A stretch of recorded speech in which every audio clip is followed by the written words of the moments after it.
oto yu màggat yi nekk ci dëkk bi nañ leen fi génne oto yu màggat yi nañ leen gaare 94 Walf Sénégal dellu si na di leen siyaare mboolem kuy toppal 94 Walf Sénégal seen analyse chronique yi nga xam ne leen ko defal saa su nekk ci réew mi ak bitim réew jaajëfal nañ leen siyaar nañ leen way leen di toppal 94 Walf Sénégal kawteef amatina soog bi nga xam ne am na fële ci Louga muy soog bu méttee métti soog bu naan ñaar fukki personne gaañu nañ ci maanaam ñaar fukki personne génn nañ ci àdduna kan boobu soog metti na lii nag yaakaar naa du ne guleet maanaam du tey dong nag amoon na daa amaat voilà solution bu nekk doon nañ ko jël solution yi ndax solution yi ñu jël baax na wala baaxul oto yi soog yi ñuy def nii pour lan la entretien lañ amut wala lu waral loolu nañu defar oto yi te defar leen ay entretien te ñu changé ancien oto yi depuis 1980 ba léegi année 80 ba léegi oto yaa ngi fi ay 7 places yi ay njaga njaay yooyu ay oto la yoo xam ne ni dañ fay yàgg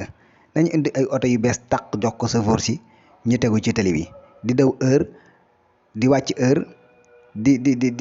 di am ay garage yoo xam dañuy def ay escale di def ay entretien voilà c'est normal sinon bu nu ko defut chaque jour bis bu yàlla sàkk rek nii lay demee parce que dafa caa am oto yoo xam ne dañuy teggi moteur dong teg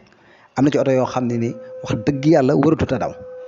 voilà mais Sénégal nag voilà dañuy wax tey coow tey boo léegi pare nañ ci gisoo fii lañ fi doon coow oto yi transport bi voilà wax fii jàppal bàyyi jàpp fii gis nga ko tey anamu voilà mi ngi nii dafa mel ni maanaam jëriñu lu dara voilà kon mbir mi dafa war a sérieux wallaay am réew du caaxaan te xam nga bakkan yi di wadd nii nekk na loo xam wax dëgg yàlla lu doy waar la xam nga ñaar fukki personne bu ñu demee ba ni ñoo des ci tali bi loolu nekk na loo xam ne doy waar la waaye dogalu bi yàlla nag fu nekk lay jóge ndax suñu borom moom moo bind mbindee fi te kenn ku nekk fi ngay génne àdduna waaye nag lépp loo gis rek doomu aadama daa war a sabablu ab oto bala moo départ entretien lañ ci war a def bu wér bu leer entretien pneu yi xool pneu yi parce que longue voyage kenn warul jékki-jékki jóg noonu rek sëf sa oto nii rek saa nga def entretien saa nga xool sa moteur oto voilà loolu yëpp nañ ci bàyyi xel bu baax a baax te ñu xool ñi nga xam ne ni ñoom ñoo yor permis yi dafa am ñoo xam ne ni war nañoo mën a yor permis di dawal am na ñoo xam ne waruñoo yor permis di dawal parce que permis tamit du n'importe qui parce que ay doomu aadama boo leen sëfee duñ ay xar da ngaa war a xam ne yow ñi nga sëf ay doomu aadama lañ kon loolu nañ ci bàyyi xel bu baax a baax voilà boo demee ci réewu développement yi ñi ñuy jox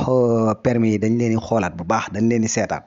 waaw du n'importe qui dañu xool yenn âge yi ngay am ci âge yeeg yooyu yëpp daf ci joué voilà beneen bi ci des entretien yi may wax nii boo demee ci réewu développement yi oto yi bu ñu dawee benn 1 heure de temps wala benn 2 heures de temps dañuy def entretien delluwaat tegaat ci tali